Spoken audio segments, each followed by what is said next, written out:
Well, good morning, folks. Just here in Chesterfield, just outside the Chesterfield's most famous landmark, the Crooked Spire, known also as the Church of St Mary and All Angels. It is a Sunday morning and the bells are ringing, so just a little bit about the church. The actual tower is 228 feet tall.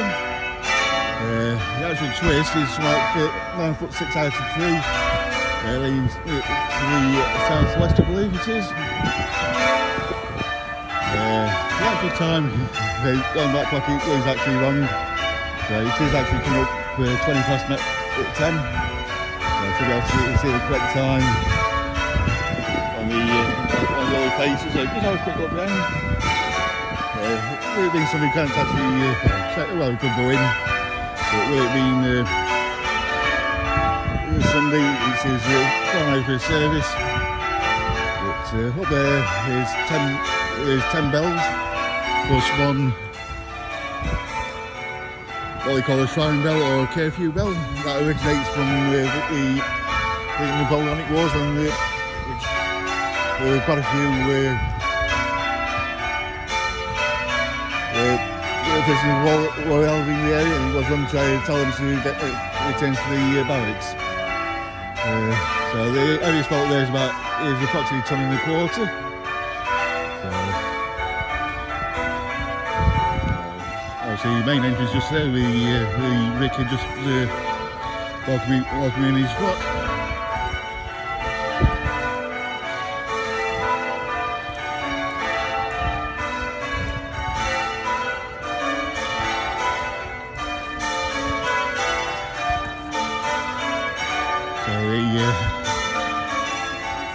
The oldest parts of the church actually dates from 1234, and work progressed until about into the 14th century, when the church was extended and the tower built. And after that, the spire put on. When the spire was built, it was one of the places of the country, which led to basically shortage of skilled labour and some not quite doing the job right, and part of the which leads to part of the reason for the twist and lean of the tower. There you have the correct time for the day. The other face is wrong.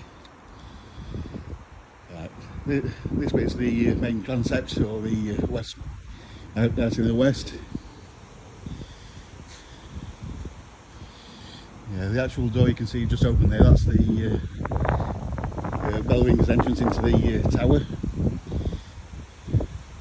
The actual tower and spire altogether are 228 feet, which is roughly an half and half combination. So 114 foot for the tower and 114 foot for the spire. And some of the legends regarding the spire, one of them casts morality on the people of Chesterfield. Allegedly a virgin bride got married here once, and the tower leaned over to see what to marvel at the occasion, and leading more towards the main entrance. Also legend also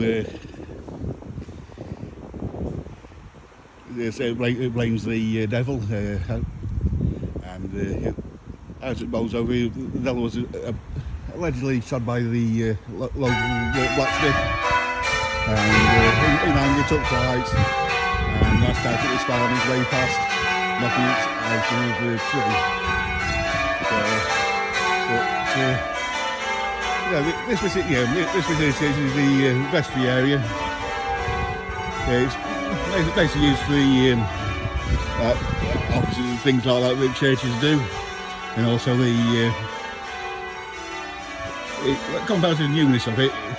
Back in the 1960s, this part of the church actually caught fire due to a wiring fault in the then organ, and thankfully just across the road to what's now Chesterfield Museum,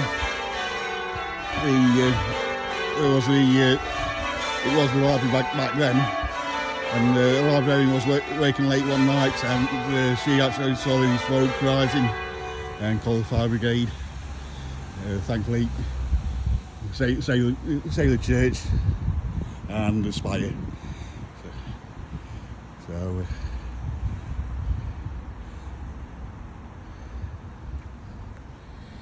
Of course, this bit was after that was rebuilt in a new, well, not so much a newer style, but more modern internals and the cleaner looking exteriors compared to the rest of the church. Back in the 80s, when the church was celebrating its 750th anniversary, they installed a few new wings on the west transept, depicting the history of the town and the church. Some of the windows actually depict the tower. They depict the spire as being built straight. Also there at one time there was like a giant builder's wheel. A little bit like what you see in Amsterdam today, but on a bigger scale. That's now housed in the local museum.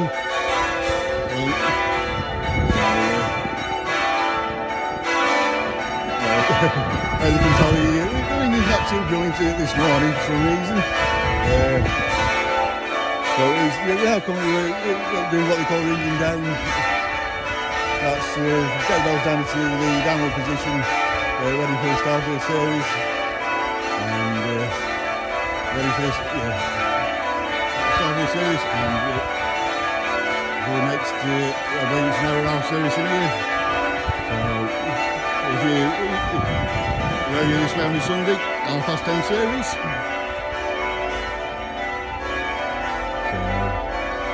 You can think quite a nice guy here, very decent grounds. And somewhere in one of the graves in this area, I'm not too sure which one it is, there's a grave from one of the soldiers that died. Well, he decided to stay on in the area, and somewhere in this area is his grave. The actual organ inside, you can't actually see, you can't actually see, was actually housed in in the Glasgow concert hall, where it was used for dancing. Now it's here in Chesterfield, for people to sing their hymns too. So if you're over this way, pay the church a visit, and we do tower tours. Very informative if you're interested in this type of thing. If you like the video, please like and subscribe. Thank you and goodbye.